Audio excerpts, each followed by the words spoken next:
आप एक एक्सपर्ट है, अगर आप आर्टिस्ट है, अगर आप एजुकेटेड है, आप प्रोफेशनल टीचिंग करवा रहे हैं, देन आपके पास कौन सी मशीनरी होनी चाहिए एक आर्टिस्ट के केस में और एजुकेटर के केस में। तो आपके पास जो मैंने शुरुआत में बताया था 10 mm, 13 mm, 16 mm, 19 mm, 22, 25, 30, 32 सारे मशीनरी होने चाहिए आर्टिस्ट के पास और एक एजुकेटर के पास। इसीलिए क्योंकि एक आर्टिस्ट जो होता है उसको क्रिएशन करनी होती है और एक एजुकेटर होता है उसको सिखाना होता है, राइट। तो देखिए अगर आर्टिस्ट के पास कम चीजें होगी, कम टूल्स होंगे, कम मशीनरी होगी तो वो ज्यादा एक्सपेरिमेंट नहीं कर पाएगा। और क्रिएटर ही आर्टिस्ट बन सकता है। तो आर्टिस्ट के पास जितनी ज्यादा चीजें होगी, नई नई तरह की चीजें होगी, उतना वो ज्यादा क्रिएशन कर पाता है, नई हेयर स्टाइल को क्रिएट कर पाता है, राइट। चाहे वो हाई बन है, लो बन है, या फिर ओपन लुक की बात की जाए, या फिर ये इंडियन हेयर स्टाइल की बात की जाए, इंटरनेशनल स्टाइलिंग की बात की जाए, ग्लैम वर्ल्ड की बात की जाए, फैशन इंडस्ट्री की बात की जाए, बॉलीवुड इंडस्ट्री की बात की जाए, कोई भी इंडस्ट्री पकड़ लो, एक आर्टिस्ट के पास ये सारे मशीनरी होने चाहिए। हर एक केस में हर चीज उनके पास होनी चाहिए।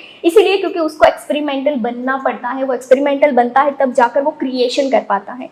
अब रही बात एजुकेटर के पास भी ये सारी चीजें और सारी मशीनरी इसीलिए होनी चाहिए क्योंकि उसको स्टूडेंट को सिखाना होता है। कल सुबह स्टूडेंट्स के पास कोई भी क्लाइंट आ जाते हैं, कोई भी टाइप के हेयर आ जाते हैं, कोई भी चैलेंजेस आ जाती हैं, तो उसके सामने उसके पास वो सॉल्यूशन होना चाहिए कि मेरे पास ये चीज है तो कैसे काम कर सकते हैं, नहीं है तो कैसे कर सकते हैं। तो एक एजुकेटर का वो फर्ज होता है, इसीलिए एजुकेटर के पास भी ये सारी चीजें होनी चाहिए। ऐसी और भी कई सारी हेयर स्टाइल आप अपने घर बैठे सीख सकते हैं, कम चार्ज में सीख सकते हैं और फुल एक्सप्लेनेशन के साथ सीख सकते हैं। तो हमारी कोई भी ऑनलाइन क्लास ज्वाइन करनी है तो जाइए, इंस्टा की बायो पे लिंक है और यहाँ जाकर कोई भी कोर्स बाय करिए और बनाइए मेरी ही तरह इजी हेयर स्टाइल।